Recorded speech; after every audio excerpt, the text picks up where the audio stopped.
Humilharam-na por se casar com um pobre, convencidos de que ela havia arruinado a vida para sempre.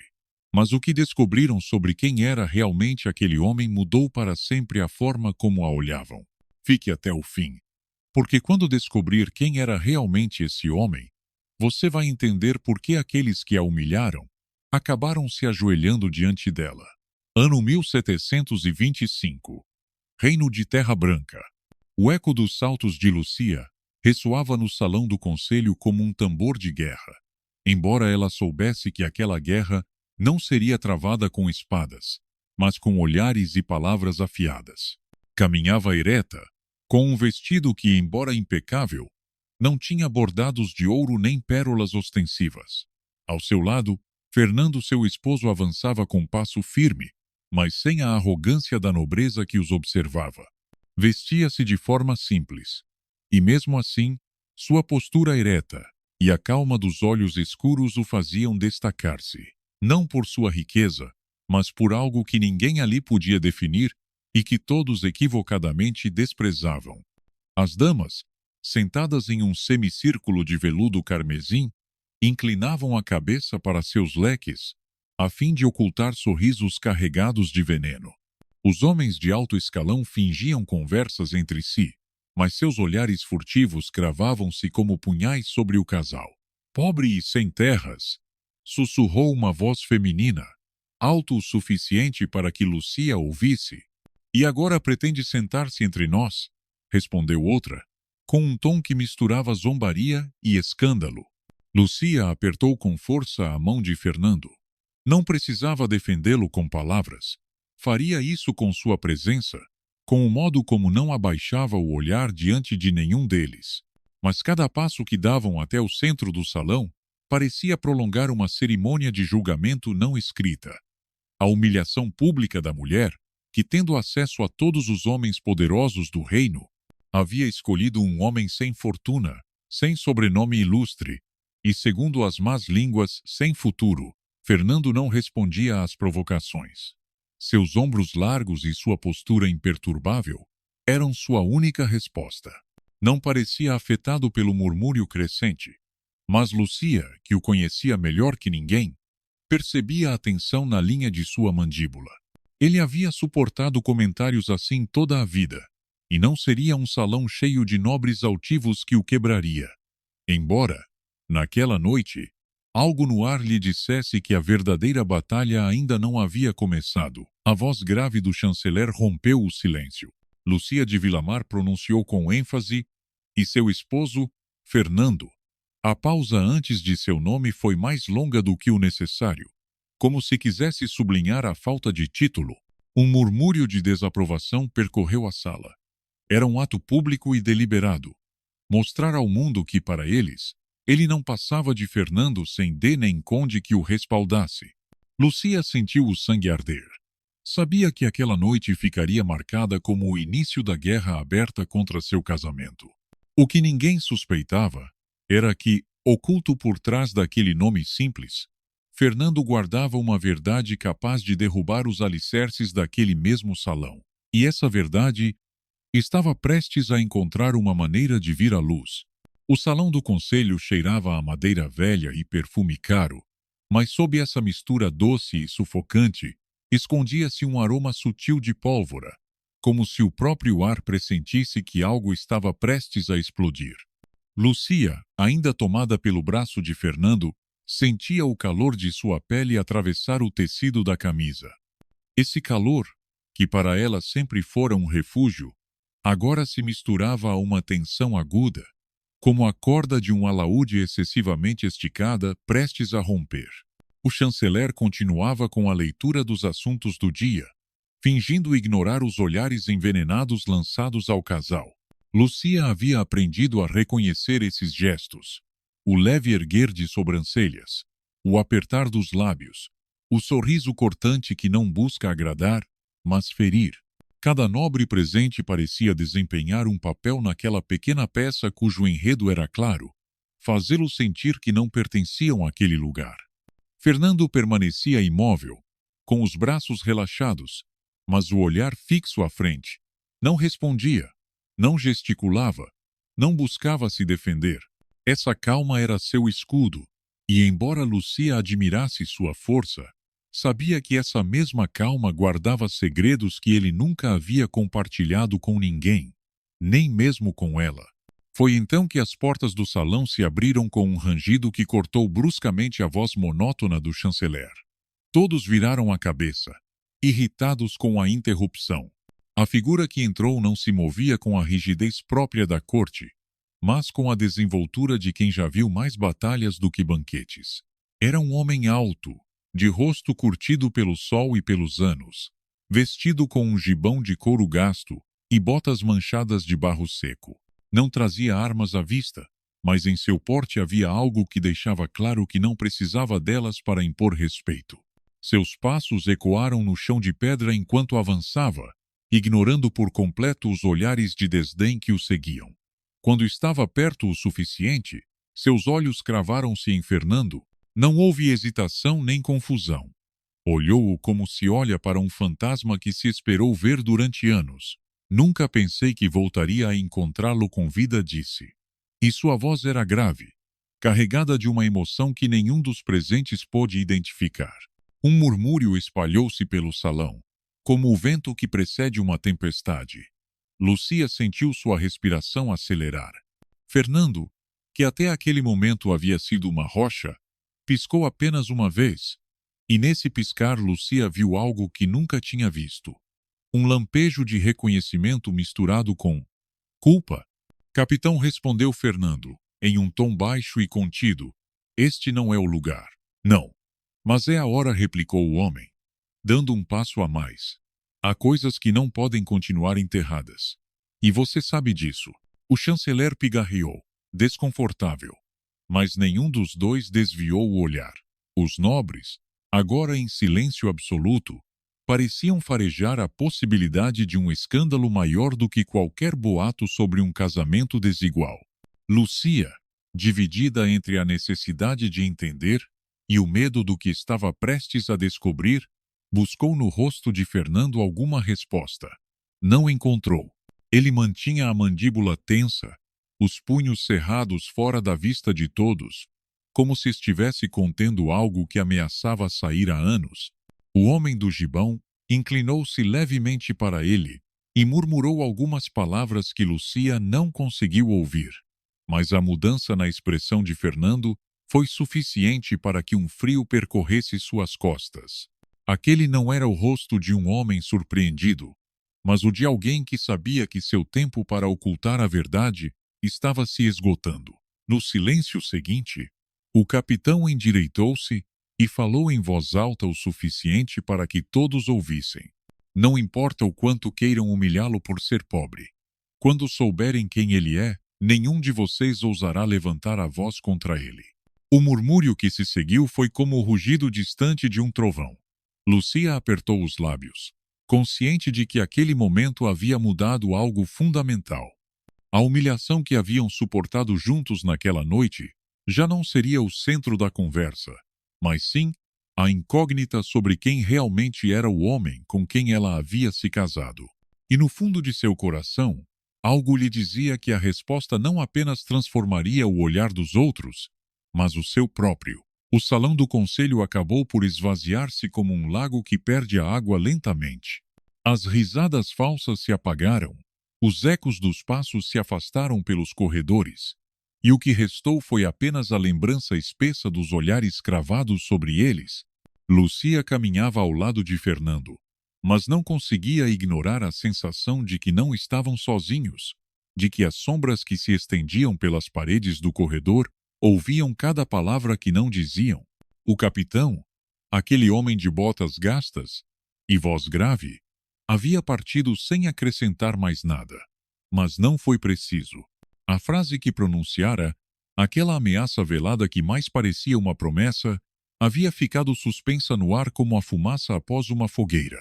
Quando souberem quem ele é, ecoava repetidas vezes na cabeça de Lucia. Ao chegarem aos aposentos, Fernando fechou a porta com um movimento seco, sem olhá-la. Caminhou até a mesa, onde uma vela solitária derramava sua luz quente sobre a toalha de linho, e apoiou as mãos sobre a madeira como se precisasse sentir algo firme sob os dedos. Quem era? Perguntou Lucia, sem rodeios. Sua voz não foi um sussurro tímido, mas uma corda tensa que exigia resposta. Fernando não levantou o olhar. Um homem que pensa saber mais do que deveria. Não me serve, replicou ela, dando um passo em sua direção. Hoje, todo o salão o ouviu. Por que haveria de dizer algo assim? O que significa quando souberem quem você é? Ele ergueu a cabeça lentamente, e seu olhar era um mar escuro onde se agitavam correntes que ninguém queria enfrentar. Significa que há partes da minha vida que não lhe contei, disse, com um tom grave, e que não é seguro que as conheça agora. Lucia sentiu que algo se quebrava em seu interior. Não era ira, não ainda, mas sim uma ferida fina, daquelas que sangram devagar, mas nunca deixam de doer. Fernando, eu me casei com você quando todo mundo me disse que não devia fazê-lo. Aguentei humilhações, cochichos, até que minha própria família me virasse as costas. E agora você me diz que há algo que não posso saber? Ele fechou os olhos por um instante, como se aquelas palavras o atravessassem mais do que qualquer espada.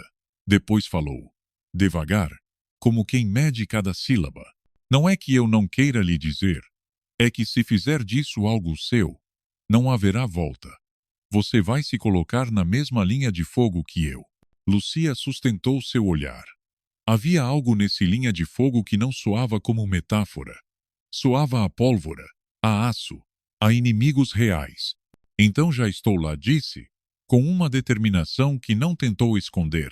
Porque me pus nessa linha no dia em que escolhi você.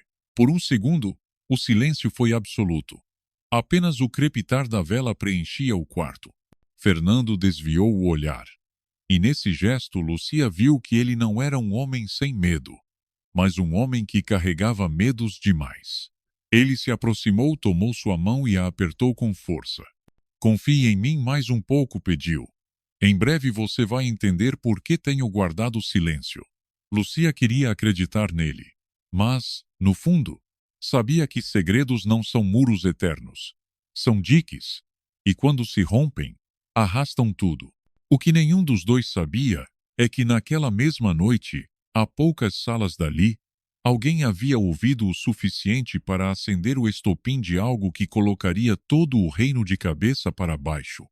O amanhecer no palácio não trazia alívio, mas uma clareza incômoda que revelava tudo o que a noite havia encoberto.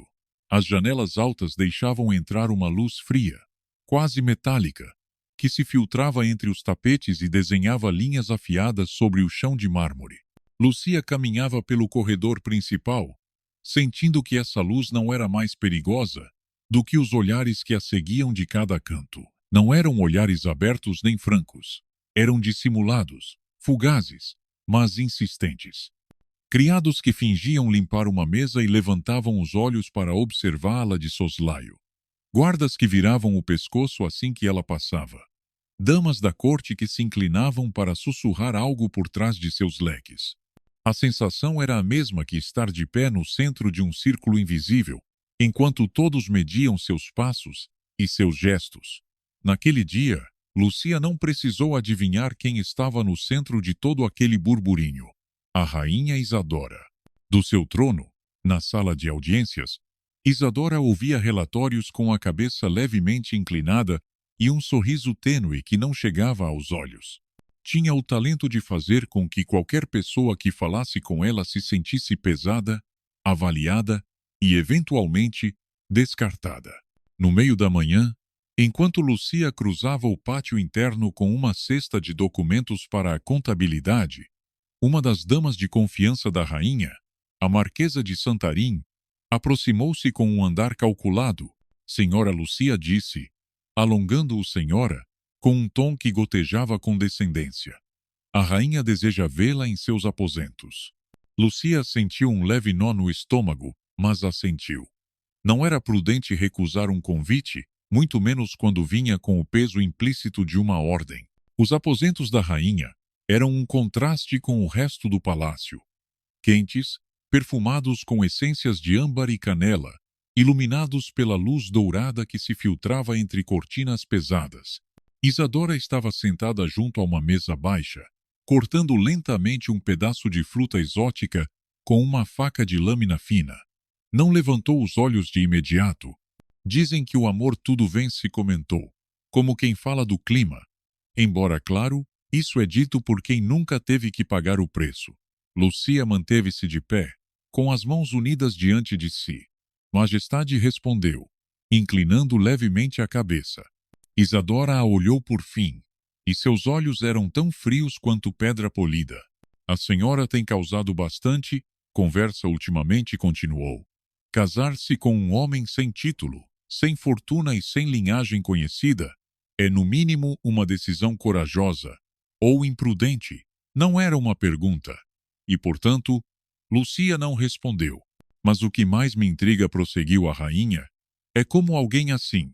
Pausou, deixando a frase suspensa no ar como uma isca.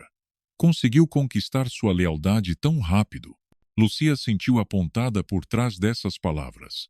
A rainha não falava de amor, mas de influência, de poder, e em sua voz havia um matiz de advertência.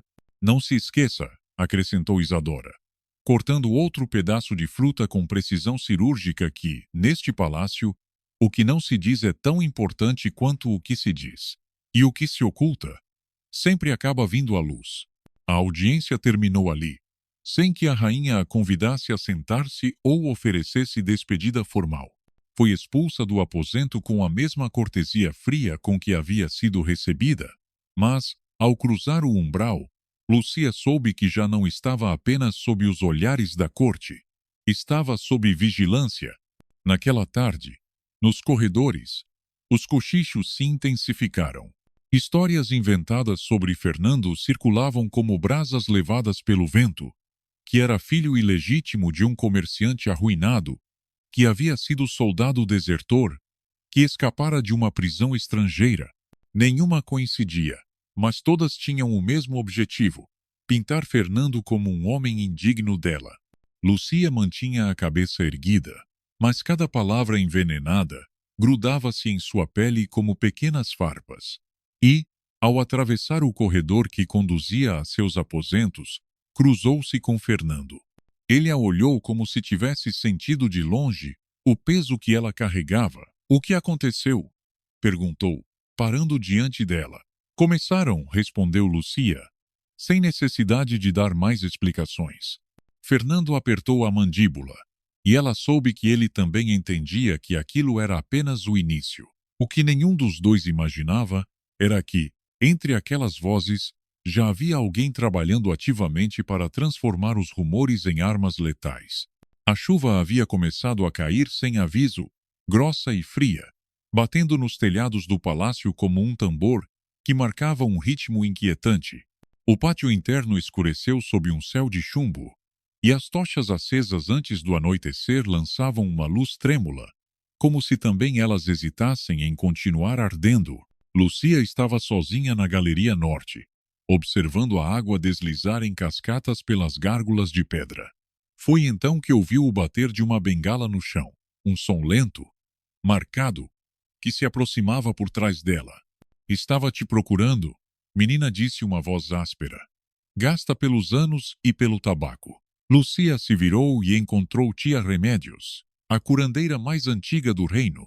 Uma mulher que parecia talhada em madeira escura, com o cabelo preso num coque apertado e os olhos afundados em rugas que não conseguiam ocultar seu brilho aguçado. Ninguém sabia sua idade exata, mas todos sabiam que suas palavras, quando eram advertências, nunca caíam em saco roto. Remédios aproximou-se sem pressa, com aquele andar de quem sabe que o tempo não lhe ganha a corrida. Ouvi, começou, sem rodeios, mais do que eu gostaria. E o que ouvi não são apenas línguas viperinas, é o prelúdio de algo mais. Lucia tentou manter a calma, embora suas mãos se fechassem sobre o tecido do vestido. O que quer dizer que, neste palácio, há ouvidos que não repetem, mas obedecem. Que os boatos não nascem sozinhos, menina. Eles se semeiam, se regam e depois se colhem. e alguém está preparando a colheita contra o seu homem. O coração de Lucia deu um salto. Fernando! Fernando é o alvo. Mas você é a chave, disse Remédios, cravando o olhar no dela. Não se esqueça de que, quando querem derrubar um homem, às vezes começam destruindo o que ele mais ama. A curandeira inclinou-se um pouco mais, e sua voz baixou até quase um sussurro. Há noites que trazem mensagens, menina. E esta é uma delas. Escute bem. Se esta chuva não parar antes da meia-noite, alguém entrará pelas muralhas com uma missão. E não será de palavra, mas de aço. Lucia sentiu um arrepio subir-lhe pela espinha, e não pelo frio úmido que a envolvia. Havia aprendido, desde pequena, que Remédios não falava em enigmas para impressionar. Cada metáfora que saía de sua boca estava ligada a um fato concreto. O que posso fazer? Perguntou, sentindo que sua voz era mais frágil do que gostaria. Remédios segurou sua mão com força, e seus dedos eram ossudos, mas firmes. Não se afaste dele, nem esta noite, nem nas que virão, porque se conseguirem deixá-lo sozinho, você não verá o amanhecer com ele. A chuva não cessou. Batia com mais força, como se quisesse arrancar as telhas do palácio. Quando Lucia voltou a seus aposentos, encontrou Fernando de pé junto à janela, olhando para os jardins escuros. Não precisou perguntar se ele sentia o mesmo. Sua postura, rígida e alerta, dizia que ele também pressentia que algo se movia na escuridão. Naquela noite, o palácio parecia prender a respiração, e em algum lugar, muito perto, uma mão afiava uma faca que já tinha nome. O 6º dia do mês da colheita era sagrado no reino de Terra Branca. Havia mais de um século, a cerimônia das rosas era celebrada para abençoar as terras, as alianças e, segundo a tradição, para que a família real renovasse seu vínculo com o povo. O pátio principal do palácio transformava-se num mar de pétalas vermelhas e brancas, e as colunas eram cobertas com guirlandas trançadas que pendiam quase até tocar o chão. Desde as primeiras luzes da manhã, a nobreza começou a chegar em carruagens reluzentes, suas roupas impregnadas com o perfume de óleos caros. O povo, espremido atrás das grades de ferro forjado, observava com uma mistura de admiração e desconfiança. Entre eles, a figura de Fernando destacava-se pelo contraste. Vestia um gibão preto sem bordados nem joias, o tecido limpo, mas simples, os ombros retos e o olhar sereno. Para muitos, era apenas o homem sem linhagem que havia roubado o coração de Lucia. Para outros, um intruso que destoava em cada cerimônia oficial. Lucia caminhava ao seu lado com um vestido cor de marfim que contrastava com sua pele dourada. O brilho de seus olhos não era de orgulho, mas de alerta. Sentia como cada olhar cravado neles pesava mais do que o brocado de qualquer capa real. E, entre todos esses olhares, os da rainha Isadora eram os mais incisivos, como alfinetes procurando onde ferir. A cerimônia avançava com os ritos habituais. A rainha entregava a primeira rosa ao monarca. O monarca a abençoava e a devolvia para ser colocada no altar central. Tudo era repetição de gestos, até que chegou o momento em que a rainha devia caminhar entre a multidão de nobres para entregar a segunda rosa simbólica. Foi então que aconteceu. Uma das crianças da corte, filho de um barão aliado, soltou-se da mão da mãe e correu para o centro do corredor, tropeçando bem diante da rainha. O movimento brusco fez a bandeja com a rosa inclinar-se perigosamente, e o caule, adornado com longos espinhos, começou a cair em direção ao chão. Num instante, Fernando avançou. Com um movimento rápido e seguro, segurou a rosa antes que tocasse o chão, mas não o fez como faria um cortesão.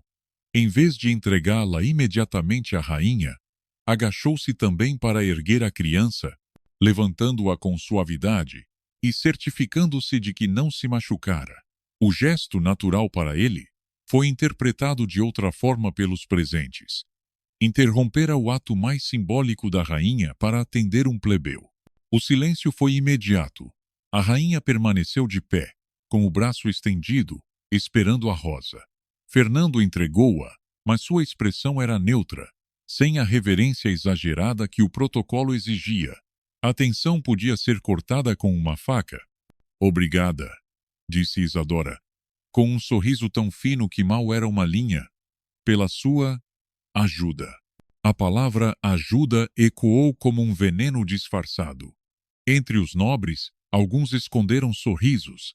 Outros, inclinados para seus acompanhantes, cochichavam sem pudor. Para o povo que observava atrás das grades, a imagem era clara. Um homem sem título tomara o centro da cerimônia e, de alguma forma, roubara o protagonismo da rainha. Lucia, ao lado de Fernando, sentiu o ar ficar mais denso. Sabia que na corte as humilhações públicas não morriam com o dia. Transformavam-se em histórias repetidas, adornadas e afiadas até virarem armas. Quando a cerimônia terminou, o murmúrio era um rio imparável. Alguns nobres falavam da falta de respeito. Outros insinuavam que Fernando fizera de propósito. A rainha, embora mantivesse seu porte impecável, tinha a mandíbula cerrada e as mãos fechadas com força. Era o tipo de gesto que Lucia reconhecia, o de uma ferida que não cicatriza, mas que se guarda para ser devolvida no momento mais oportuno. Naquela mesma noite, na penumbra da Câmara Real, Isadora receberia um visitante a quem não era permitido entrar pelas portas principais. Um homem de rosto anguloso, com uma cicatriz na sobrancelha esquerda e o andar furtivo de quem vive mais na sombra do que na luz. Seu nome era Ramiro, e não era cortesão nem soldado. Era um executor. Isadora não pronunciou muitas palavras, mas as que disse bastaram para selar um destino. Quero que desapareça e que pareça um acidente. A noite caíra como um pesado cortinado sobre o reino de Terra Branca. Lá fora, o vento arrastava folhas secas pelos pátios internos e o pio de uma coruja se infiltrava pelas frestas das janelas. Dentro, o palácio parecia dormir, mas havia cantos onde a quietude era apenas ilusão. Fernando caminhava pelo corredor da ala leste, de volta ao aposento onde Lucia o esperava. Levava na mão um candeeiro cuja luz tremia a cada rajada que se infiltrava pelas fendas de pedra. Seus passos eram firmes, mas não apressados. Conhecia aqueles corredores o bastante para não precisar de mais luz que a da chama. No entanto, o que ele não sabia era que, a poucos metros dali, outro homem se movia ao ritmo de sua respiração. Ramiro estava ali, oculto atrás de um arco, com a paciência de um caçador que sabe esperar o momento exato. A cicatriz na sobrancelha brilhava levemente sob a luz da lua que entrava por uma janela alta. Entre as mãos, uma faca de lâmina curva e afiada, o fio recém-passado na pedra. Não havia pressa. A missão era clara. Um golpe certeiro, sem testemunhas, e deixar que a escuridão fizesse o resto. Fernando passou diante do arco, e então, como um animal saltando do mato, Ramiro se lançou. O candeeiro caiu ao chão, a chama se apagou com um assobio, e o corredor mergulhou na penumbra. O primeiro movimento de Ramiro foi direto ao pescoço, rápido e silencioso. Mas o que encontrou não foi carne. Foi um antebraço que bloqueou seu pulso com uma força inesperada. Num instante, Fernando girou sobre si mesmo, levando Ramiro contra a parede. O impacto ecoou nas pedras, e a faca caiu no chão com um tilintar metálico. Não houve gritos. Apenas o som da respiração de ambos, rápida e contida. "Quem é você?" sussurrou Fernando, sua voz grave, como se a escuridão pudesse roubar as respostas. Ramiro tentou se soltar, mas o pobre que lhe haviam descrito não era um homem fraco. Seu aperto era firme, calculado, como o de alguém treinado para neutralizar outros sem matá-lo. Pelo menos, não ainda. Esse detalhe, embora sutil, era suficiente para que qualquer pessoa experiente reconhecesse que estava diante de um combatente, e não de um camponês improvisado. "Apenas cumpro ordens", cuspiu Ramiro, com um fio de voz e um leve tom de deboche. Naquele momento, a luz de uma tocha surgiu ao fundo do corredor.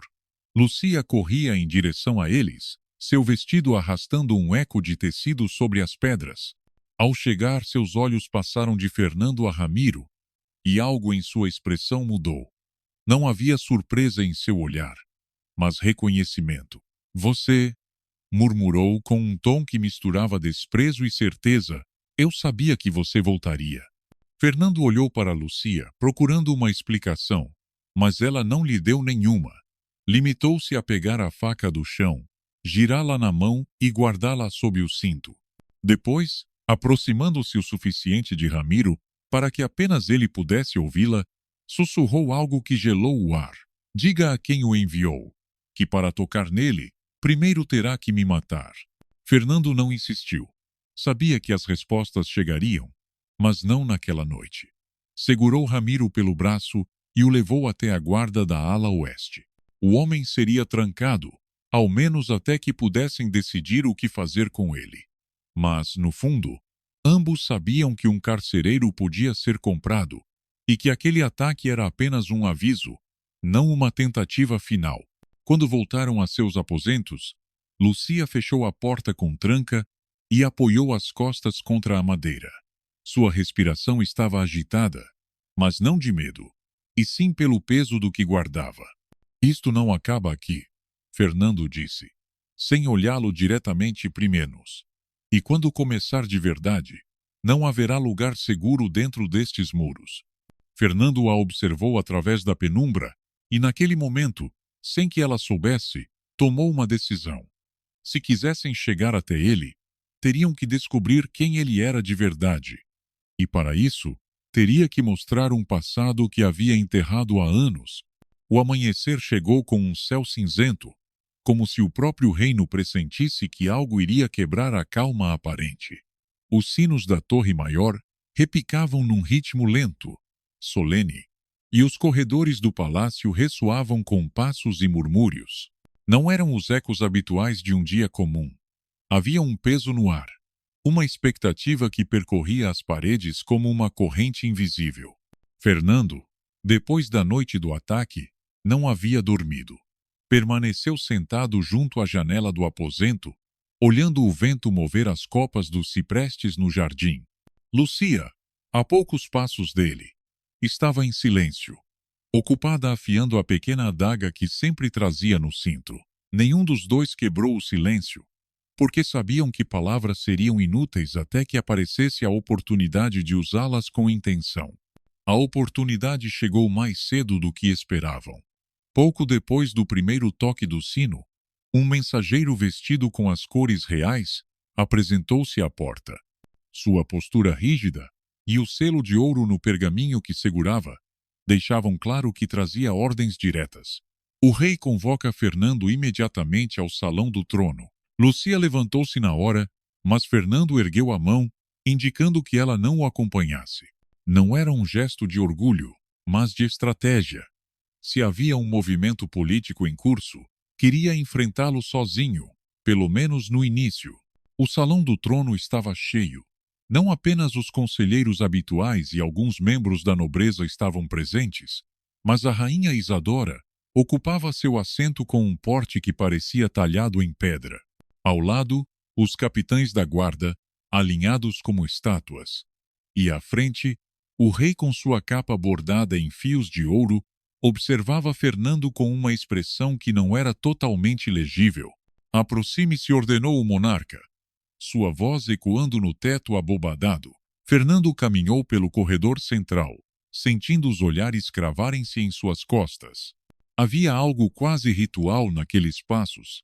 Cada um o afastava mais da vida que conhecera antes e o aproximava de um lugar onde as regras seriam outras.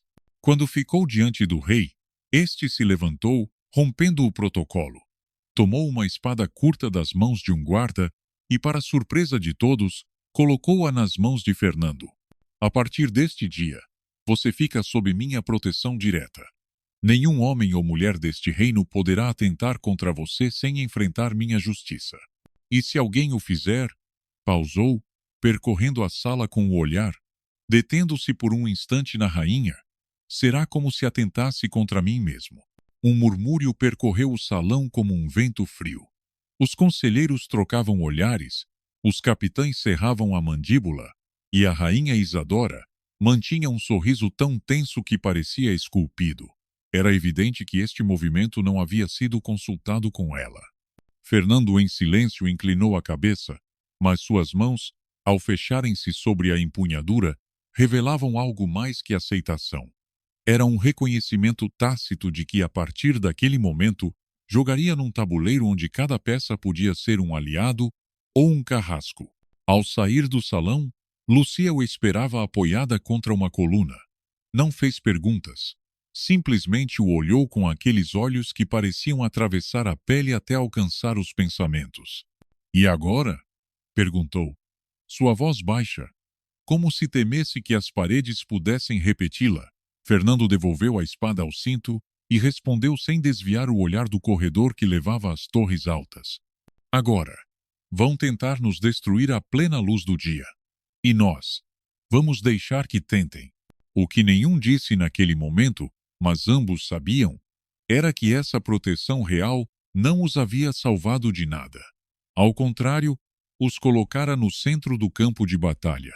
Naquela noite, da janela de seus aposentos, a rainha Isadora olhou para os jardins, onde Fernando e Lucia caminhavam juntos. Não precisou pronunciar palavra para que o homem que permanecia nas sombras a seu lado entendesse o que devia fazer. A ordem já estava dada, e não era de ataque direto. Seria um golpe que destruiria sua reputação antes de seu corpo. A noite no reino de Terra Branca não trazia descanso, mas sim aquele tipo de inquietude que se infiltra nos ossos e obriga a abrir os olhos no meio do sono. Lucia havia passado horas de pé diante da janela do quarto que compartilhava com Fernando, observando a lua deslizar entre nuvens baixas e como, no pátio, as tochas se apagavam uma a uma, deixando sombras que pareciam crescer a cada segundo. Fernando dormia, mas não profundamente.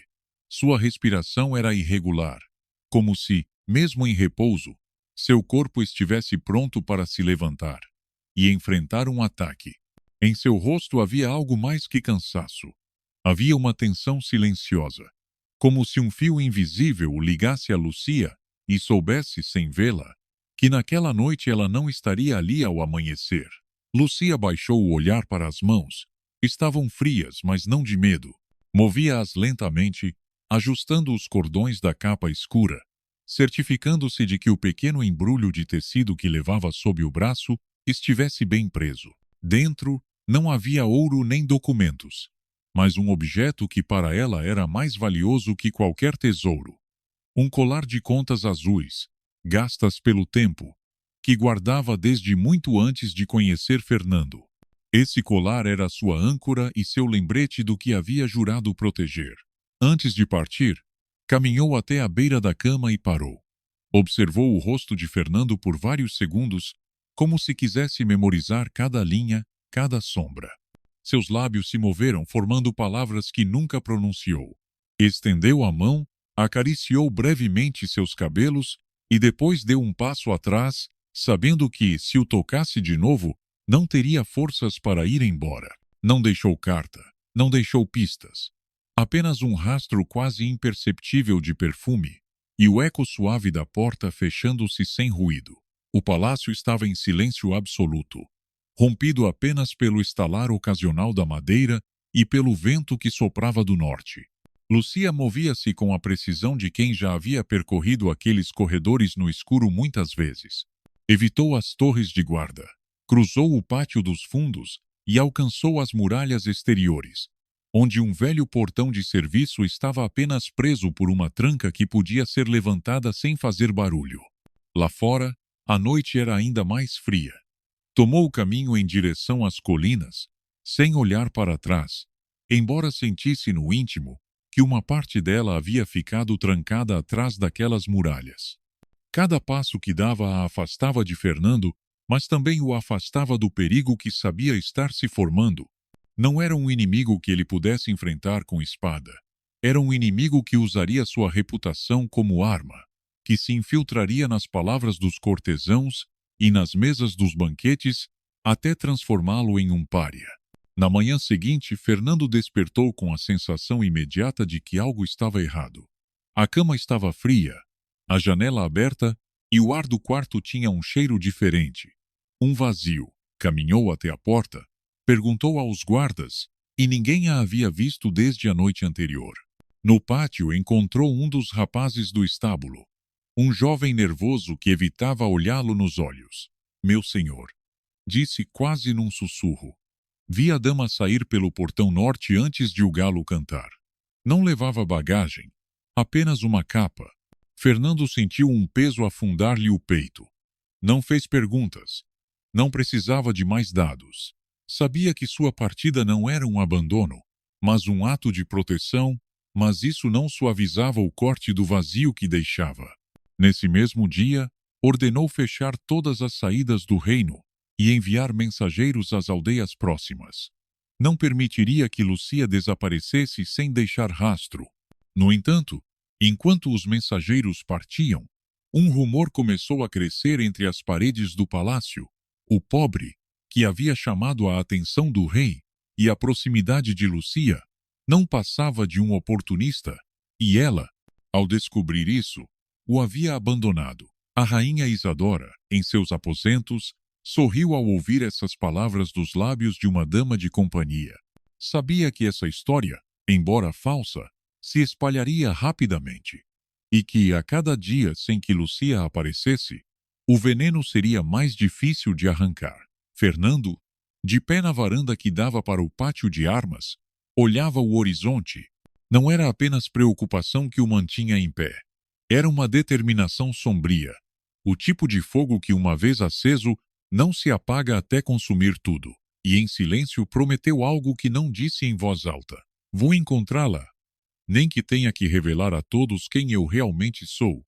No terceiro dia de busca, Fernando chegou a uma aldeia esquecida no limite norte do reino. Um lugar tão isolado que nem sequer figurava nos mapas dos conselheiros.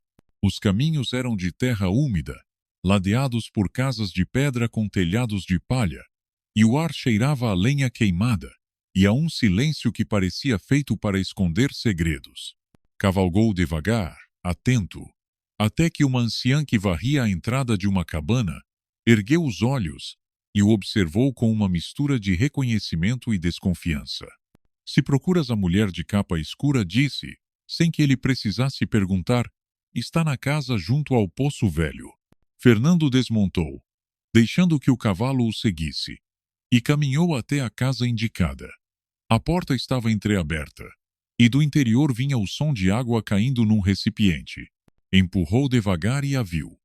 Lucia, de costas, lavando as mãos, com o cabelo preso e o colar de contas azuis pendendo sobre o peito. Ela não se assustou ao ouvir a porta. Apenas disse, com uma calma que não combinava com o momento, eu sabia que você viria. Fernando deu um passo para dentro, e eu sabia que você não tinha ido embora por medo, respondeu. Foi embora para me proteger, como naquela noite. Lucia largou o recipiente, girando-se lentamente.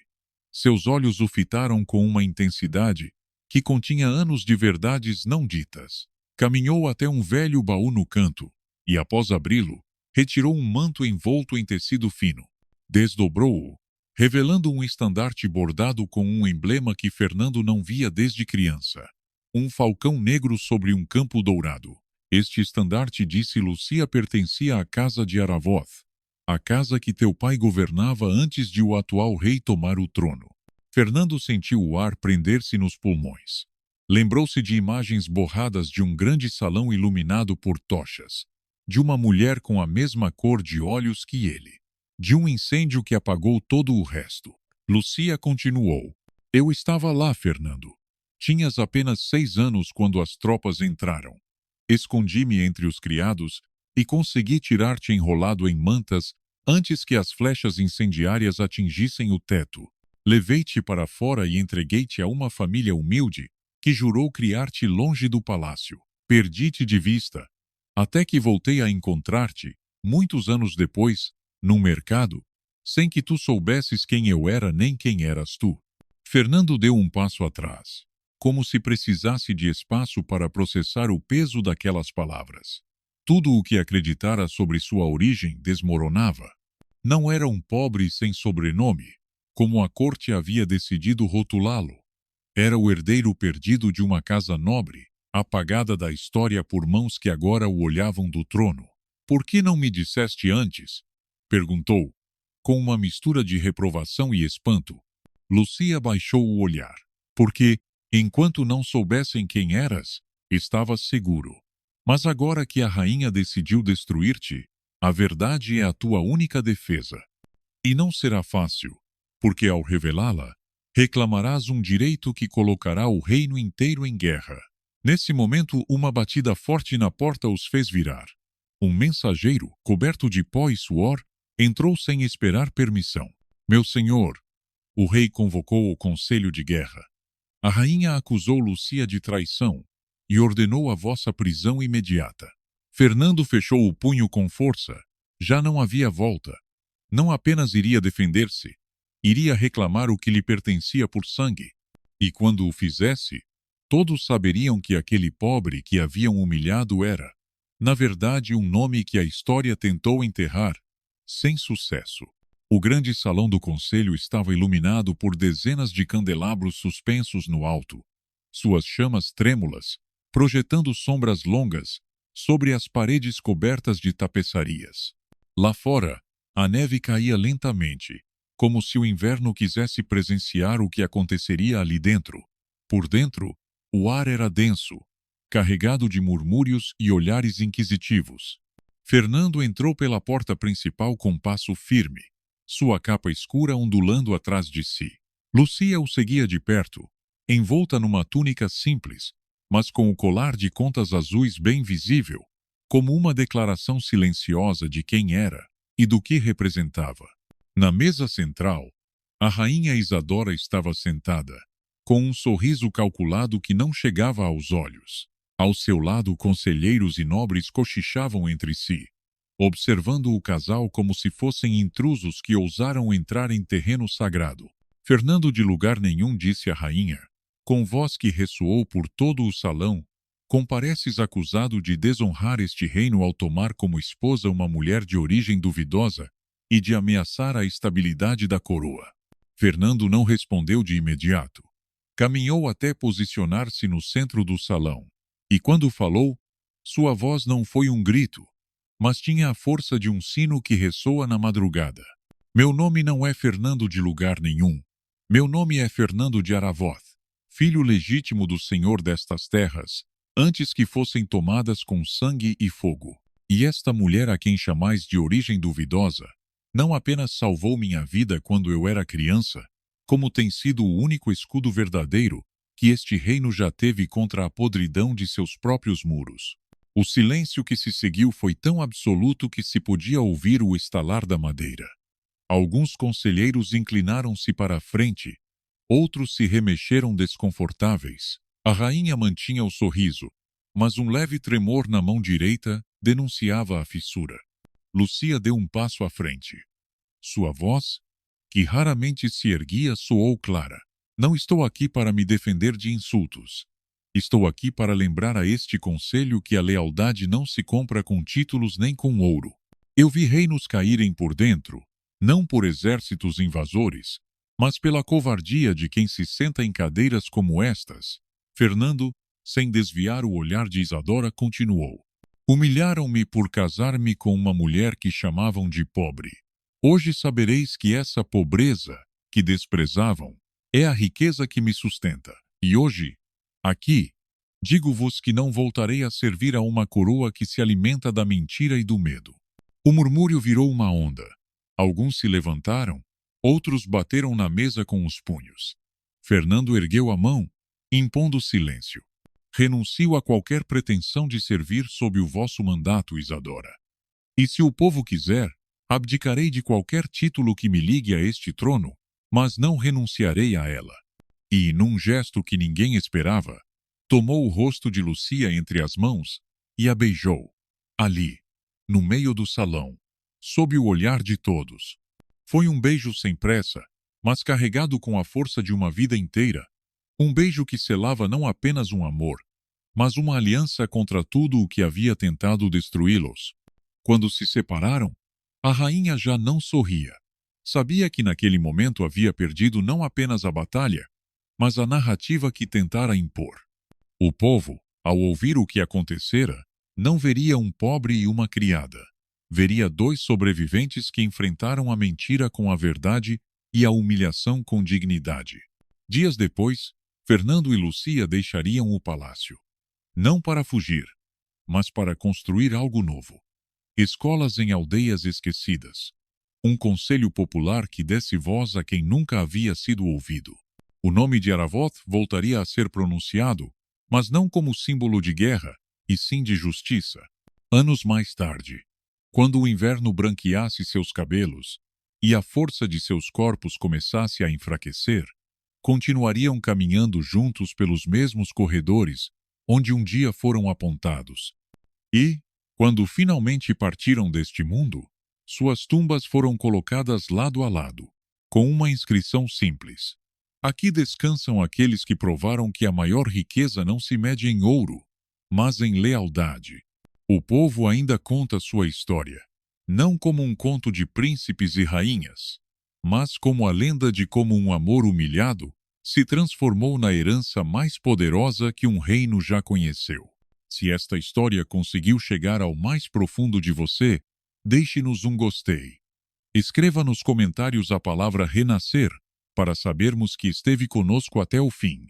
Compartilhe com alguém que acredita em segundas oportunidades e inscreva-se no canal para mais histórias que tocam a alma.